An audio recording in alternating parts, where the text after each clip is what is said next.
सभी दलों ने पार्टी लाइन से हटकर की सेना की तारीफ, कहा जय हिंद। जम्मू कश्मीर के पहलगाम में हुए आतंकी हमले के बाद शोक और गहरी पीड़ा से गुजर रहे देशवासियों को ऑपरेशन सिंदूर से काफी सुकून मिला है।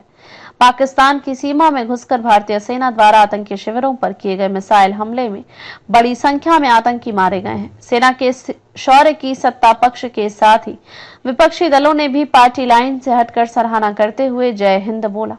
सभी ने इस संबंध में इंटरनेट मीडिया पर पोस्ट किया। केंद्रीय मंत्री और भाजपा अध्यक्ष जेपी नड्डा ने एक्स पर पोस्ट कर कहा, पहलगाम पर भारत का संदेश, यदि आप हमें उकसाएंगे तो हम आपको नहीं छोड़ेंगे। हम आतंकवाद को जड़ से उखाड़ने में सक्षम होने के साथ ही दृढ़ भी हैं। हम आतंकवाद के खतरे को मिटा देंगे। केंद्रीय मंत्री धर्मेंद्र प्रधान ने भी भारतीय सेना की वीरता और साहस को नमन किया।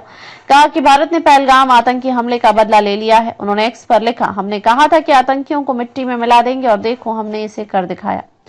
लोकसभा में विपक्ष के नेता राहुल गांधी ने एक्स पर पोस्ट किया, हमें अपने सशस्त्र बलों पर गर्व है, जय हिंद। कांग्रेस की वरिष्ठ नेता प्रियंका गांधी वाड्रा ने सेना की कार्रवाई का समर्थन किया है। एक्स पर उन्होंने लिखा, हमें अपनी सेना पर गर्व है।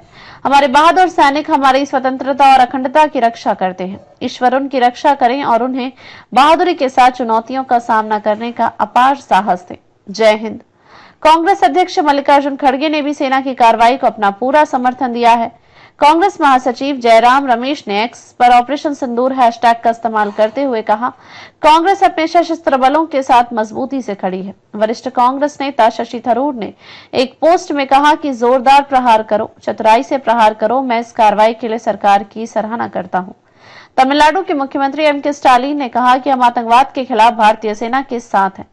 आईएमआईएम प्रमुख असदुद्दीन ओवैसी ने कहा कि पड़ोसी देश में आतंकी ढांचे को पूरी तरह से नष्ट किया जाना चाहिए।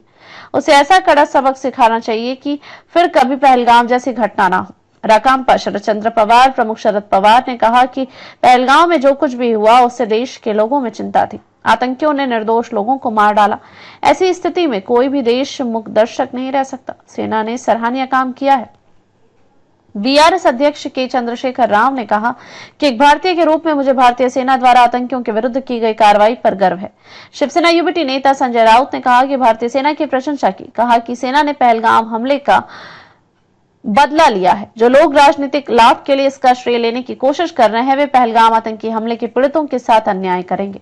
सपा प्रमुख अखिलेश यादव ने सेना की कार्रवाई की सराहना करते हुए पोस्ट किया, बहादुर विजयी होते हैं। बसपा प्रमुख मायावती ने कहा कि भारतीय सेना की कार्रवाई शानदार और प्रशंसनीय है। आंध्र प्रदेश के उप मुख्यमंत्री पवन कल्याण ने कहा कि भारत को निरंतर और साहसिक कार्रवाई कर पाकिस्तान समर्थित आतंकवाद को खत्म करने में इजरायल का अनुकरण करना चाहिए। राष्ट्रीय स्वयंसेवक संघ आरएसएस ने बुधवार को कहा कि ऑपरेशन सिंदूर पहलगाम आतंकी हमले में मारे गए लोगों के लिए न्याय की शुरुआत है। आरएसएस के अखिल भारतीय प्रचार प्रमुख सुनील आम्बेकर ने एक्स पर एक पोस्ट में कहा कि पहलगाम के पीड़ितों के लिए न्याय की शुरुआत, ऑपरेशन सिंदूर न्याय हुआ, इसका राष्ट्र समर्थन करता है, जय हिंद भारत।